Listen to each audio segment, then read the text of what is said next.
तो आज हम देखने वाले हैं इस पोर्शन में से कि परमेश्वर अपने बच्चों को किस तरह सुरक्षित रखता है। God protects his children. परमेश्वर यहोवा अपने बच्चों को सुरक्षित रखता है। हम आज काफी जो जग में रह रहे हैं, हम देखते हैं कि अनेक प्रकार के समस्याएं, different types of dangers are all around. और sometimes we need to stay lockdown. जैसे गए 3 महीने हम लोग हमारे घर में लॉकडाउन में रहे थे। लॉकडाउन 1.0, 2.0, 3.0, 4.0, अभी 5.0, ओपनिंग 1.0। तो ये जो डेंजर्स है उसमें से बचने के लिए हमें लॉकडाउन में रहना पड़ता है। तो ऐसे परिस्थिति में कभी भय आता है, और हम इसमें से देखेंगे ये पोर्शन में से कि किस तरह परमेश्वर अपने बच्चों को सुरक्षित रखता है। दो चीज देखेंगे आज। एक तो जो जानबूझकर हमारा नुकसान करने के लिए है, उसमें से परमेश्वर सुरक्षित रखता है। जो हमें जानबूझकर हमारे नुकसान करना चाहता है, उसमें से परमेश्वर सुरक्षित रखता है। और दूसरा हम देखेंगे कि जो हेल्पलेस लोग हैं, जो लाचार है, हम जब लाचार रहते हैं उस परिस्थिति में से भी परमेश्वर हमें सुरक्षित रखता है। तो आओ हम देखेंगे इस घटना जो उधर हुई। ये जो घटना हुई है उसमें हम देखते हैं एक अठालाया करके एक स्त्री का नाम है, और दूसरा है किंग जोराम की बेटी जेहोशिबा, और तीसरा है जोएश, जो अहजाया का बेटा था। ये जो मेन पर्सन्स है इधर। तो ये जो घटना घड़ी उसमें से हम देखते हैं कि अटालाया उसने हर एक जो राजघराने के लोग थे उनको मार डालने का आयोजन करी थी, और उसकी इच्छा थी कि वो खुद राज करे इजराइल देश के ऊपर। तो इस जो घटना घड़ी उसमें से हम देखेंगे। तो पहला हम ये देखेंगे कि थोड़ा ये जो परिवार है उसके बारे में थोड़ा हम बैकग्राउंड देखेंगे।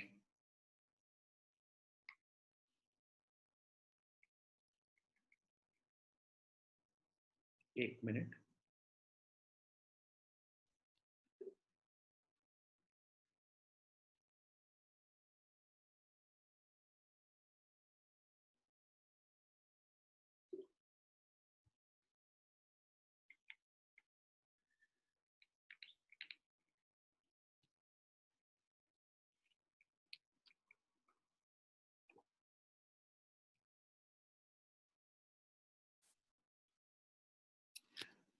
ओके, पहले वचन में से हम देखते हैं कि अठलाया वो पूरे राजघराने को खत्म करने का निश्चय लिया था। ये अठलाया जो है उसका हम पहले वचन में पढ़ते हैं कि उसका जो बेटा था वो मृत्यु पा लिया था। उसका बेटे का नाम है अहजाया, और अहजाया ने की मृत्यु हो गई थी। उसको मारने वाला था जेहू। जेहू के बारे में हम गए बाइबल स्टडी में पढ़े थे। और ये जो जोआश है, जो 1 साल का बच्चा है, वो उसका ग्रैंडसन है इस अटलाया का। और वो हर एक को मार डालने का निश्चय लिया था। ये जो अटलाया है वो आहाब राजा और जेजेबेल उसकी बेटी थी। तो अहाब राजा के बारे में हम देखे थे कि वो कितना पापी राजा था इज़राइल का। और जेजेबेल वो सीदोन राजा की बेटी थी और अहाब ने उससे शादी किया था। और जेजेबेल ने बाल के बाल देव करके इज़राइल देश में उसने स्थापन करी थी उसका भक्ति। और ये दोनों पापी लोगों की बेटी थी अठलाया। अठलाया से शादी किया था किंग जोराम ने। हम देखते हैं कि ये दोनों इज़राइल एंड जूडा, ये दो देशों का संबंध ये दोनों के शादी के द्वारा हुआ था। जोराम था जेहोशाफात का बेटा। जेहोशाफात के राज के समय इज़राइल एंड जूडा ये दोनों देशों के बीच में जो झगड़ा हमेशा युद्ध होते रहने का, तब शांति उसने लाई थी। और ये शांति का एक चिन्ह था कि उसका बेटा जेहोराम ने इस स्त्री अटलाया के साथ शादी किया था। और इस समय हम देखते हैं कि अटलाया अभी निश्चय कर ली कि मेरा जो बेटा अहजाया मर गया है, अभी उसके जगह जूडा के राज में वो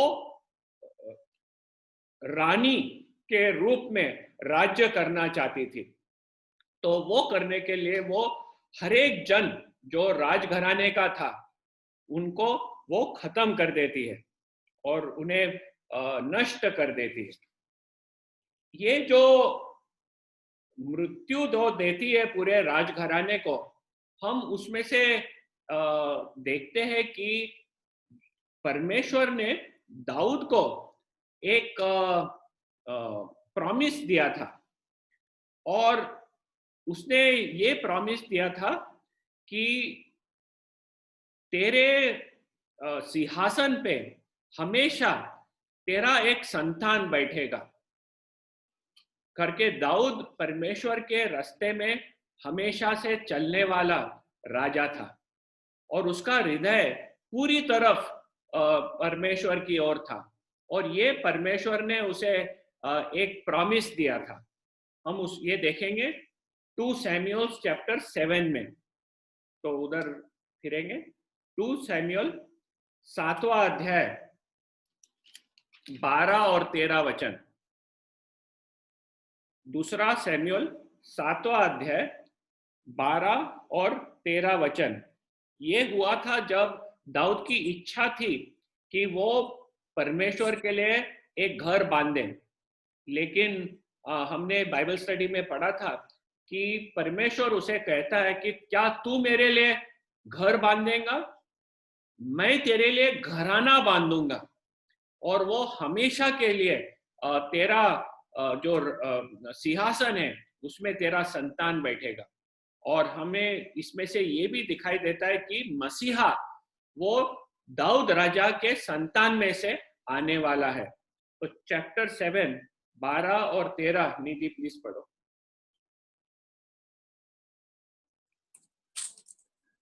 जब तेरी आयु पूरी हो जाएगी और तू अपने पुरखाओं के संग सो जाएगा, तब मैं तेरे निज वंश को तेरे पीछे खड़ा करके उसके राज्य को स्थिर करूंगा। मेरे नाम का घर वही बनाएगा और मैं उसकी राजगद्दी को सदैव स्थिर रखूंगा। मैं सदैव स्थिर रखूंगा। और 16 भी पढ़ना। वरन तेरा घराना और तेरा राज्य मेरे सामने सदा अटल बना रहेगा। तेरी गद्दी सदैव बनी रहेगी। हाँ, तो ये परमेश्वर ने वचन दिया था दाऊद को कि तेरा घराना हमेशा स्थिर रहेगा। और दाऊद के संतान में से मसीहा आने वाला था। तो जब हम देखते हैं कि ये जो अटालिया सब राजघराने को खत्म कर रही है, हम देखते हैं इसके पीछे शैतान का हाथ, कि जो राजघराना है और जो संतान का वंश का लाइन है, उसमें से मसीहा आने वाला है, और उसको खत्म करने के लिए हम देखते हैं कि अटालिया प्रयत्न कर रही है। उसको पता है नहीं पता है नहीं पता, लेकिन हम देखते हैं कि शैतान का हाथ इसके पीछे, अटालिया के पीछे है। क्योंकि जो परमेश्वर ने दाऊद को वचन दिया था, प्रॉमिस किया था, और हम जानते हैं कि जो मसीहा आने वाला है वो दाऊद के संतान में से है, और अटालिया जो अहाब के संतान में से आई है, वो दाऊद के पूरे संतान को नष्ट करने के लिए एक प्रयत्न इधर उठाई थी। हम देखते हैं कि सिर्फ अटालिया ने नहीं किया था, दूसरे जो अराब के लोग थे उन्होंने भी आके एक हमला किया था। तो 2 क्रॉनिकल्स पढ़ेंगे, 2 इतिहास, राजा के बाद इतिहास। तो दूसरा इतिहास 22वां अध्याय,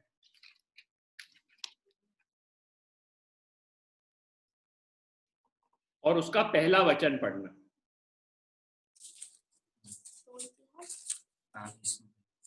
दूसरा इतिहास 22वां अध्याय पहला वचन। तब यरूशलेम के निवासियों ने उसके छोटे पुत्र अहज्या को उसके स्थान पर राजा बनाया, क्योंकि जो दल अरबियों के संग छावनी में आया था, उसने उसके सब बड़े बेटों को घात किया था। अतः यहूदा के राजा यहोराम का पुत्र अहज्या राजा हुआ। तो हम देखते हैं कि अरब लोग उधर आए थे, और अहज्या उन्होंने सब यहोराम के जितने बड़े बेटे थे सब जन को खत्म कर दिया था। तो इधर हम देखते हैं कि यहोराम के पूरे लाइन को खत्म करने के लिए शैतान का पूरा प्रयत्न है। एक तो अरब लोग ने आके मार दिए थे, और जो सबसे छोटा बेटा था वो जिंदा रह गया और राजा बना। और अब देखते हैं कि वो राजा, जो छोटा सा जो राजा था, जब वो मर गया, तब अटालिया जाके बाकी के जितने राजघराने के लोग हैं सबको खत्म करने के लिए प्रयत्न कर रही है। तो इस समय हम देखते हैं कि शैतान किस तरह पूरी तरह से प्रयत्न कर रहा है कि मसीहा का जो वंश है वो खत्म हो जाए। लेकिन परमेश्वर ऐसे परिस्थिति में भी बचाता है। जो जानबूझकर नुकसान करने के लिए प्रयत्न कर रहा है, उसमें से हम देखते हैं परमेश्वर कैसे बचाता है। दूसरे भी हम इंसिडेंट्स देखते हैं।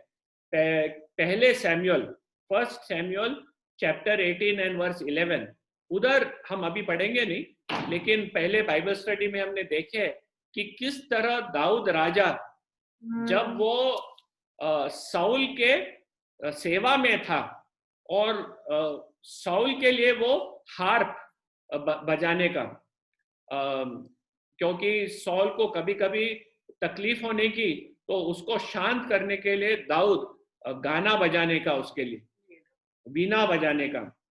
तो हम देखते हैं कि साउल उसके ऊपर एनवी होता है, क्योंकि दाऊद जाके युद्ध में जीत पाके आता है।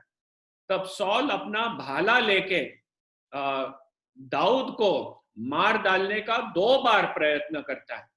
जब दाऊद अपना वीणा बजाता रहता है, तब साउल भाला लेके दाऊद को मारने के लिए प्रयत्न करता है, लेकिन परमेश्वर दाऊद को संभाल के रखता है। दाऊद जब बड़ा होकर गीत लिखा, वो ये लिखा है, तो विल रीड साम चैप्टर 91, गीत शास्त्र 91। उसमें दाऊद लिखता है कि किस तरह परमेश्वर उसे संभाल के रखता है। साम 91 पहले 2 वचन पढ़ना। जो परम प्रधान के छाए हुए स्थान में बैठा रहे, वह सर्वशक्तिमान की छाया में ठिकाना पाएगा। मैं यहोवा के विषय में कहूंगा, वह मेरा शरण स्थान और गढ़ है, वह मेरा परमेश्वर है, मैं उस पर भरोसा रखूंगा। और 5 भी पढ़ना।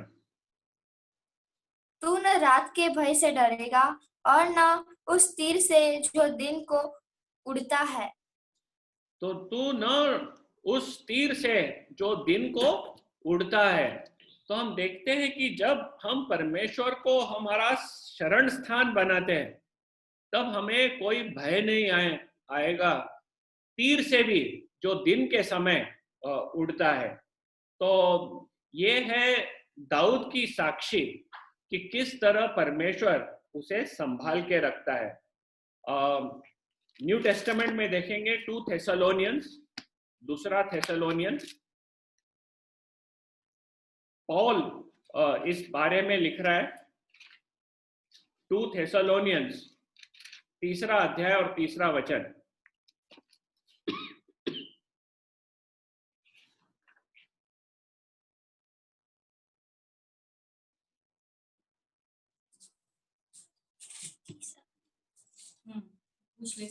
तीसरा वचन अंकल। हाँ, 3 अध्याय 3 वचन, 2 थेसलोनियन का। अच्छा।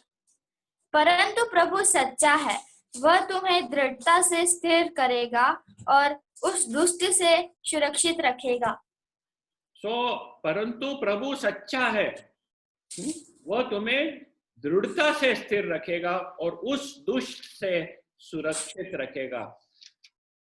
हमें जो शैतान आत्मिक रीत से गिराना चाहता है, हमें पाप में डुबा देना चाहता है, परमेश्वर से हमें दूर करना चाहता है, लेकिन हमारा परमेश्वर हमें सुरक्षित रखेगा। ये जो शैतान के तीर है, जो हमारे जीवन में हमारे को चोट पहुंचाने के लिए वो प्रयत्न करता है, हमें ये आश्वासन है कि परमेश्वर हमें सुरक्षित रखता है। तो अठालाया के इस उदाहरण से हम देखते हैं कि जब शैतान जानबूझकर हमें नुकसान पहुंचाने को प्रयत्न करता है, परमेश्वर हमें सुरक्षित रखता है।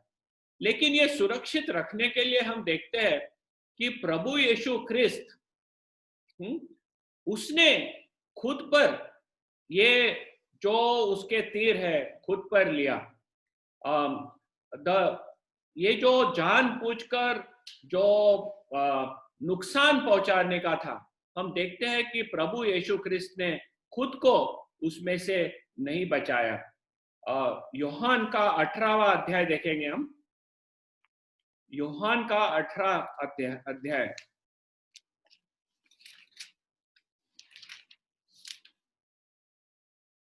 4 और 5 वचन। इधर गेत्सेमने बगीचा में प्रभु यीशु ख्रिस्त परमेश्वर के साथ प्रार्थना करने के बाद हम देखते हैं कि यहूदा सैनिकों को लेके उसे गिरफ्तार करने के लिए आते हैं। और जब ये सैनिक उधर आते हैं उसे गिरफ्तार करने के लिए, ये बातचीत होती है सैनिकों और प्रभु यीशु ख्रिस्त के बीच में। तो वो पढ़ना, यूहन्ना का 18 अध्याय 4 और 5 वचन। तब यीशु उन सब बातों को जो उस पर आने वाली थी जानकर निकला और उसने कहा, किसे ढूंढते हो? उन्होंने उसको उत्तर दिया, यीशु नासरी को। यीशु ने उससे कहा, मैं हूँ। उसका पकड़वाने वाला यहूदा भी उसके साथ खड़ा था। जब वो आए उधर और वो ढूंढ रहे थे प्रभु यीशु ख्रिस्त को, तब प्रभु यीशु ख्रिस्त सामने से कहता है, मैं हूँ वो। और हम जानते हैं कि उसे उधर गिरफ्तार करके बाद में वो किस तरह क्लेश किया, क्लेश में से गया और फाइनली क्रूस पर मृत्यु सहा। तो प्रभु यीशु ख्रिस्त हम देखते हैं कि ये जो जानबूझकर जो नुकसान उस पहुंचा रहे थे, उसमें से खुद को दूर नहीं किया उसने वो जानबूझकर जो नुकसान होने वाला है अपने आप पे स्वीकारा, ताकि हम जो उसके ऊपर विश्वास रखते हैं वो हमें बचा के रख सकता है। हमें शैतान के हाथ में से वो छुड़ा दिया है। शैतान अभी हमें हाथ नहीं लगा सकता है, क्योंकि प्रभु यीशु ख्रिस्त ने हमें लेकर उसके मृत्यु के साथ जोड़ दिया है, उसके देह के साथ जोड़ दिया है, उसके नए जीवन के साथ जोड़ दिया है। शैतान के हाथ से हम दूर निकल गए, वो अभी हमें हाथ नहीं लगा सकता है। लेकिन इस स्थिति में लाने के लिए प्रभु यीशु ख्रिस्त ने खुद पर वो जो आपत्ति है, जो नुकसान है, वो उसने खुद सहन किया।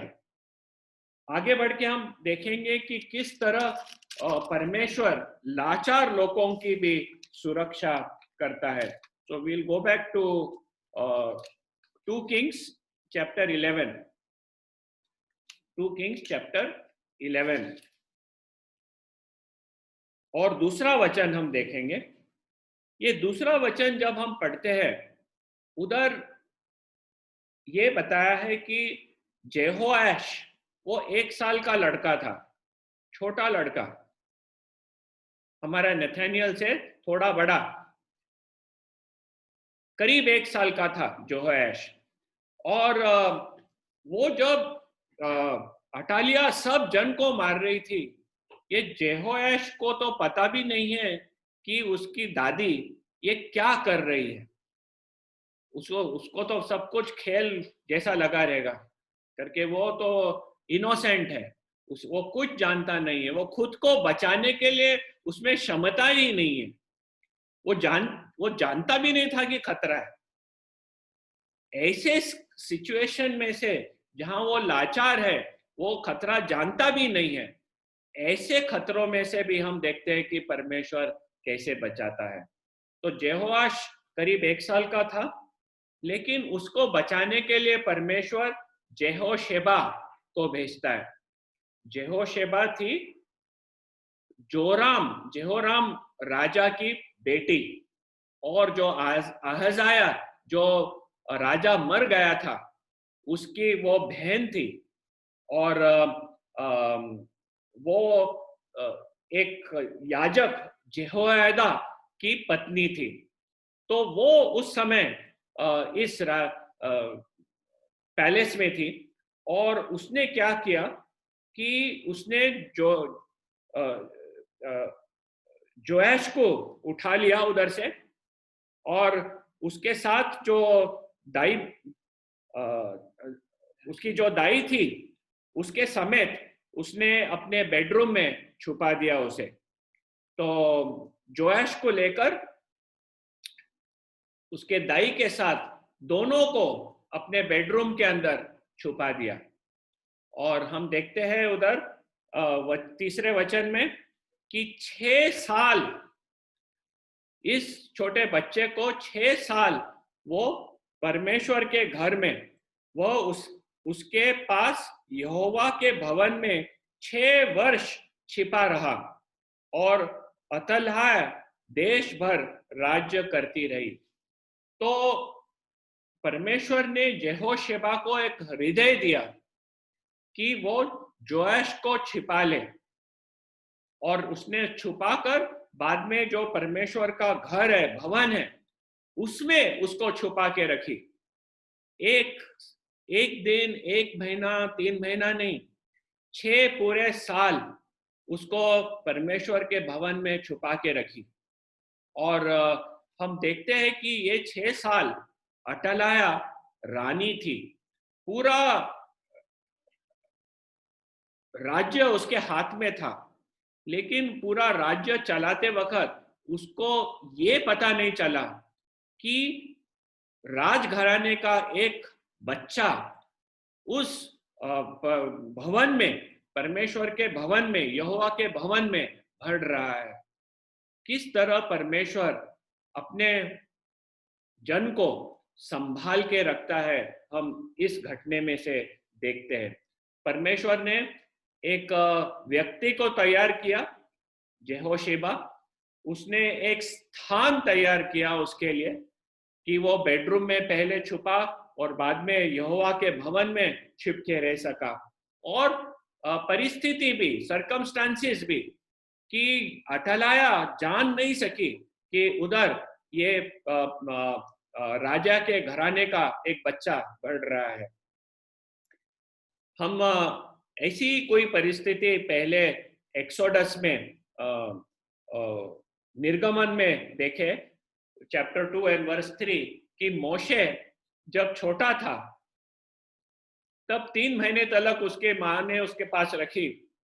बाद में मुश्किल हो गया था, क्योंकि उस समय फेरो ने कहा था कि जितने बच्चे होते हैं, जितने लड़के, उन्हें मृत्यु देना है। तो हम देखते हैं कि किस तरह से मोशे को उन्होंने एक छोटे बास्केट में डालकर नाइल की नदी है उसके किनारे छोड़ दिया था। और बाद में हम देखते हैं कि कैसे फेरो के घराने से वो स्त्री आती है और मोशे को अपनाती है और मोशे राज घराने में बढ़ता है। तो इधर से हम देखते हैं कि परमेश्वर अपने लोगों को संभालने के लिए वो एबल है, वो करता है, वो लाचार लोगों को सुरक्षित रखता है। ड्यूट्रोनॉमी हम देखेंगे, हमारे परमेश्वर का हृदय किस तरह है। व्यवस्था विवरण चैप्टर 10, व्यवस्था विवरण ड्यूट्रोनॉमी चैप्टर 10 एंड वर्स 18। ये हमारे परमेश्वर का हृदय हम जान सकते हैं।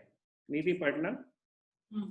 वह अनाथों और विधवा का न्याय चुकाता और परदेशियों से ऐसा प्रेम रखता है कि उन्हें भोजन और वस्त्र देता है। तो ये है परमेश्वर का हृदय, कि जो विधवा है, जो अनाथ है, उन्हें वो संभालता है।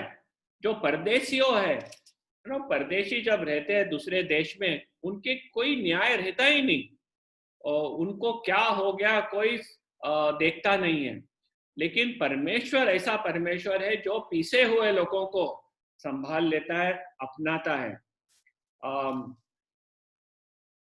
हमें प्रभु यीशु ख्रिस्त जब वो प्रार्थना कर रहा था, और जॉन चैप्टर 10 में हम देखेंगे, जॉन चैप्टर 10, योहान का 10वां अध्याय,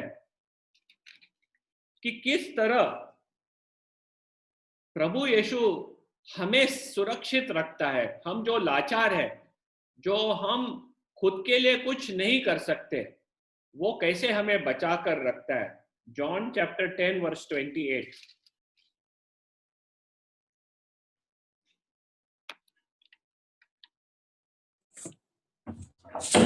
28। और मैं उन्हें अनंत जीवन देता हूँ, वे कभी नष्ट न होगी और कोई उन्हें मेरे हाथ से छीन न लेगा।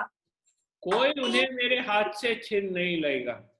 प्रभु यीशु ख्रिस्त, हम उसके हाथ में सुरक्षित है।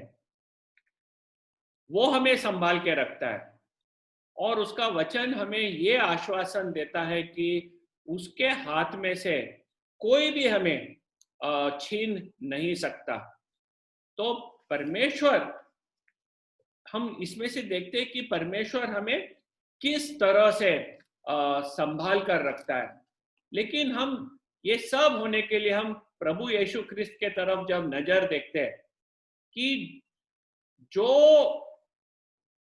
कठिनाई, जो परिस्थिति, जो धोखा, जो मृत्यु हम पर आनी थी, वो उसने खुद पर ले लिया। प्रभु यीशु ख्रिस्त के बारे में हम देखते हैं कि किस तरह वो असहाय हो गया, लाचार हो गया। उसे जब पकड़ा गया, हम देखते हैं कि उसे क्रूस पर टंगाया गया। जब प्रभु यीशु ख्रिस्त क्रूस पे टंगा था, उसके दोनों हाथ कीलों से उस लकड़ी के ऊपर ठोके गए थे।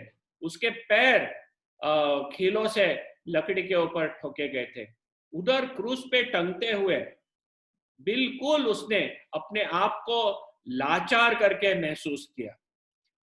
He was helpless. खुद को उसने लाचार बना दिया। उसमें इतना सामर्थ्य था। उसने कहा था मत्थई के 26वें अध्याय में 53 वचन कि the father will send me 12 legions of angels if I call on him. यदि मैं पिता को मांगू तो वो दूतों के सेना को भेजेगा मुझे छुड़वाने के लिए। लेकिन हम देखते हैं कि प्रभु यीशु ख्रिस्त हमारे लिए लाचार हुआ, हमारे लिए पूरी तरह से असहायक हो गया और उसने मृत्यु सही। तो ये जो प्रभु यीशु ख्रिस्त ने पूरी तरह अपने ऊपर ये सब धोखा ले लिया ताकि हम इस डेंजर्स जो हमारे आजू बाजू जो डेंजर्स है उसमें से हम छुटकारा पा सकते हैं। शैतान हमें काफी उसकी एफर्ट्स करता है, प्रयत्न करता है हमें परमेश्वर से दूर ले जाने, हमें चोट पहुंचाने, लेकिन हम उसमें से परमेश्वर हमारा प्रभु यीशु ख्रिस्त हमें सुरक्षित रखता है। वो करने के लिए वो खुद को लाचार बना दिया और हम धन्यवाद देते हैं प्रभु यीशु ख्रिस्त को कि उसने अपने आप पर चोट ले लिया, अपने आप पर पूरा हमारे पापों का दंड उसने सह लिया। आज उसके ऊपर जब हम विश्वास करते हैं तब परमेश्वर का पूरा सुरक्षा हम महसूस कर सकते हैं। आज कोई भी हमारे को जानबूझकर नुकसान पहुंचाना चाहता है तो हम प्रभु के हाथ में सुरक्षित है। आज जब हम अनेक परिस्थिति में लाचार करके महसूस करते हैं कि हम कुछ नहीं कर सकते, हमें ये याद रखना है कि हम प्रभु के हाथ में सुरक्षित है, वो हमें संभालता है। और ये जो अटलाया के बारे में और जोआश के बारे में हमने घटना देखी कि किस तरह जोआश बिल्कुल बच्चा था, लाचार था, कुछ नहीं जानता, और अटलाया ने पूरी तरह से खत्म करने के लिए प्रयत्न किया, लेकिन प्रभु ने उसे संभाल के रखा। आज हम प्रभु यहोवा के बच्चे हैं, वो हमें जानता है, वो हमें संभाल के रखता है। आज हम पूरी आश्वासन से जी सकते हैं। शैतान के तीर तो बिल्कुल हमें हाथ नहीं लगाएंगे, और जो दूसरे तकलीफें हमारे जीवन में आती है, हम बिना डर के इस जीवन के through the walks of life we can walk. प्रभु ने ये हमें आश्वासन दिया है that the lord numbers the very hair of our head. हमारे सर पे जो बाल है एक एक करके परमेश्वर जानता है, एक भी बाल हमारा निकल के नीचे नहीं गिर सकता। ये परमेश्वर के हाथ में है और हमारा परमेश्वर उसके बच्चों को सुरक्षित रखने के लिए काबिल है और सुरक्षित रखता है। आओ हम इस परमेश्वर का